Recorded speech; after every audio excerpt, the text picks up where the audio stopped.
Welcome to today's Explainer. Right now, we're going to unpack a really raw, totally unfiltered firsthand account of navigating the disability and welfare systems.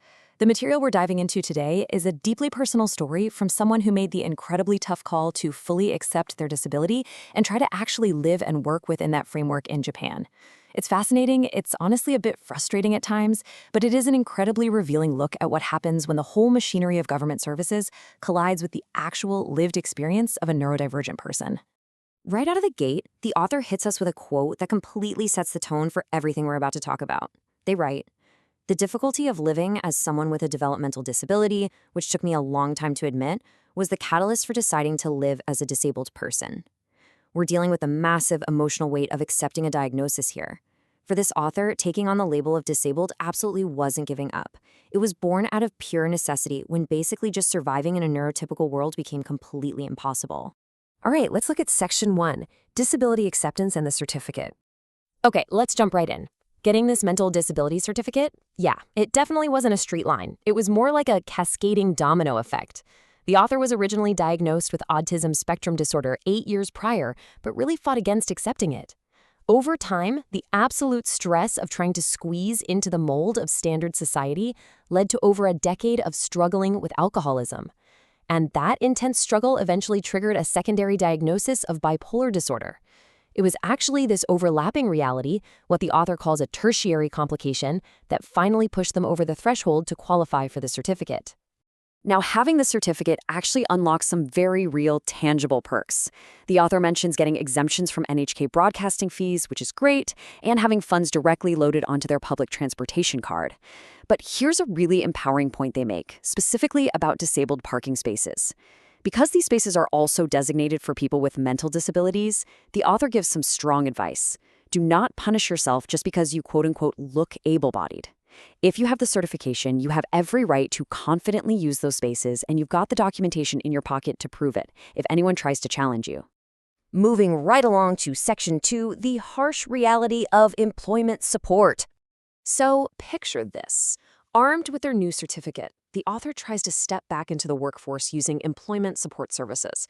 But immediately, they hit this agonizing wall. On one side, you've got the author's brain, an active, neurodivergent mind with ADHD-like traits that is literally hardwired to crave dopamine and constant stimulation. On the other side, the reality of the support center. We're talking mind-numbing stuff. Monotonous woodwork, sorting paper clips, basic typing practice, assembling pachinko parts. The author describes this mismatch as so agonizing that it led to physical nausea and severe mental distress before they even walked through the front doors of the facility. And this mismatch wasn't just about the boring tasks. It was about how the staff viewed the people they were supposedly helping. The author actually had years of experience successfully selling items on the Mercari app and had really solid product photography skills. But get this, when they mentioned this to the support center staff, instead of cheering them on, the staff got suspicious. A staff member immediately challenged them, demanding to know if they were paying taxes on those sales. The author literally had to pause and explain the basic tax rules regarding the non-taxable sale of personal household waste to the very people who were employed to support their career growth. That whole incident hints at a much bigger, much more toxic atmospheric problem. The author observed, and I quote, "I felt they were treating the people there like babies, children, or objects. The words were gentle, but the air clearly looked down on them." You see, the author is super sensitive to tone and human behavior, what they call the DNA of an organization. They spotted these massive red flags immediately, especially from a facility manager who talked to both the staff and the attendees with this overly casual, deeply condescending tone that barely hid an underlying hostility. Which brings us to Section 3, Behind the Scenes of Support Operations. So what is actually driving this toxic vibe? Well, we have to look at the business model itself. A lot of these facilities are basically practicing subsidy exploitation. Owners are setting up these centers primarily just to capture government money. They rake in about 180,000 yen for every disabled person they register. Then they pay out the absolute bare minimum wages required for those basic tasks we talked about earlier, and they pocket the rest of that cash for overhead and pure profit. And this whole business-first, empathy-last mindset, it has devastating human consequences. The author shares this absolutely heartbreaking story about their own sister, who also used these support services. Her manager was always praising her to her face, telling her that her work was perfect and reliable.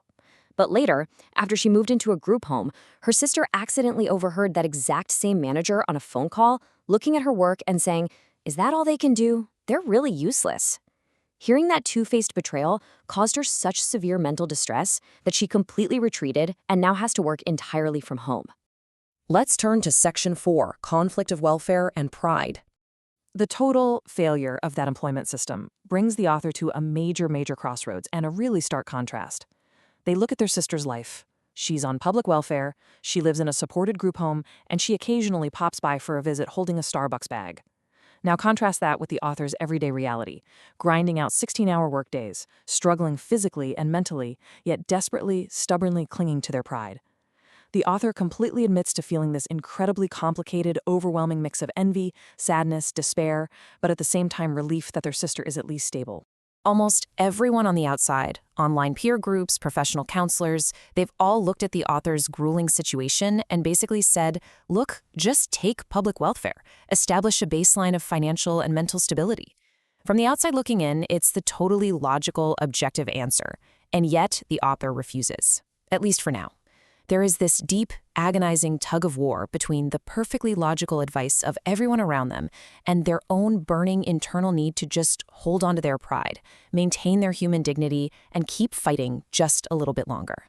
And finally, Section 5, Disability as a Flexible Safety Net. This brings us to the final, and honestly, perhaps the most empowering takeaway of this whole explainer, reframing what this certificate actually means. It doesn't have to be a permanent label. Think of it as a strategic tool. You absolutely do not have to show this certificate everywhere you go. If you decide a few years down the line that you want to dive back into general employment, you have every single right to just hide it in a drawer. The certificate is really just an insurance policy. It's a key to unlocking financial support, specialized environments, and local services for those moments when life just gets overwhelmingly tough. So, as we wrap up today's explainer, I want to leave you with a pretty massive question to reflect on. Do you have options ready for when times get tough? The author's whole journey really proves that getting government assistance or disability certification doesn't have to be a mark of shame or some kind of personal failure. Not at all.